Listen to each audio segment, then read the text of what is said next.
Anong tawag sa cup? Anong tawag sa cup? Jewish cup? May cup. Yeah. Wow. Yeah, this is the cup. Yeah. Cup used by the Jews. Jews are monotheism, one God. And here is the tablet of Moses. I think the theophany of God entered Moses or received by Moses.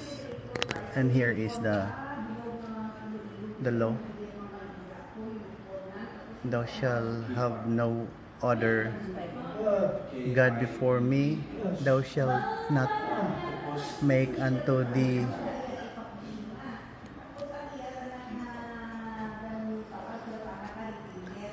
any graven image or idolatry.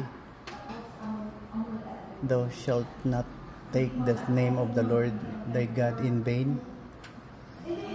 Remember the Sabbath day to keep holy. 5.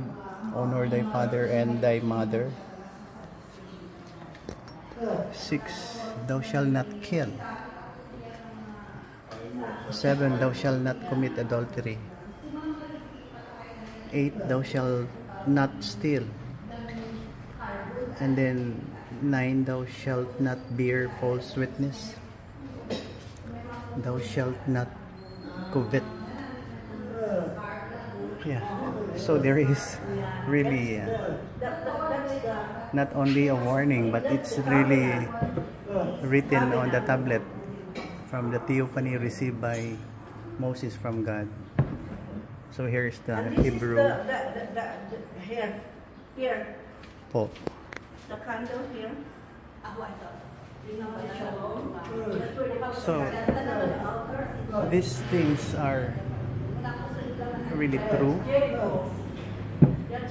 Naniwala po ako na tama ang nangyayaring ito. Kaya ginagawa natin, ano ngayon? April 20, 2025. Naniwala po ako na ang salita ng Diyos ay tama. Akalain mo, ito, dyan.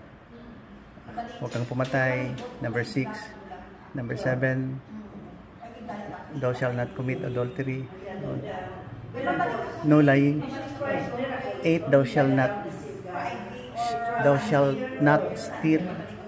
Mga politisyan natin ang nakaw mga greedy. Kaya wala nangyayari sa mundo. Dito kami sa bahay ng aking kumari. Kasi ng aking balai na will be laid to rest today. Number 10 is thou shalt not commit. In short, thou shalt not lie. Respect everybody. Honor you thy father and thy mother. Go to church or during the Sabbath. And that's well, kahit na hindi mo i-follow ang araw ka magsisimba. Basta sa akin ang God is kahit saan ka mag-honor ka ng God. You can do prayers anywhere, not like a hypocrite na paluhod-luhod, padi-padi pa, payuko-yuko sa maraming tao. You can pray silently. Yeah, so I am your Papa Bot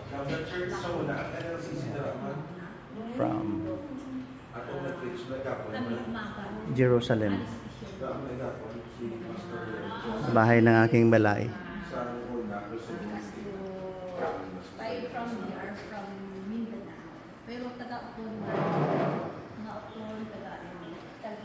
So nice talaga ang story about the Bible. Ang problema lang kasi pinalitan, kinontra, binabago-bago. So nagkakagulo ang mundo. Yung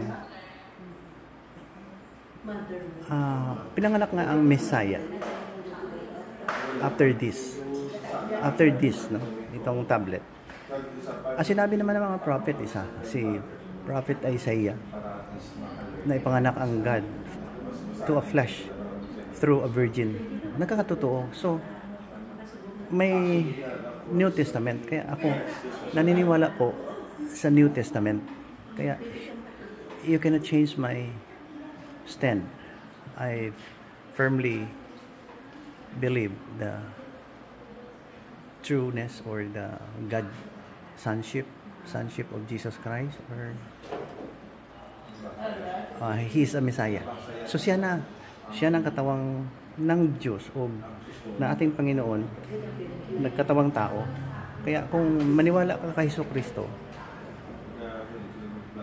yan lang ang ultimate goal ng everything. Pag naniwala ka dyan, mawala ang gulo sa mundo. So maybe God has also spoken to me to get things done. In Jesus' name, Amen.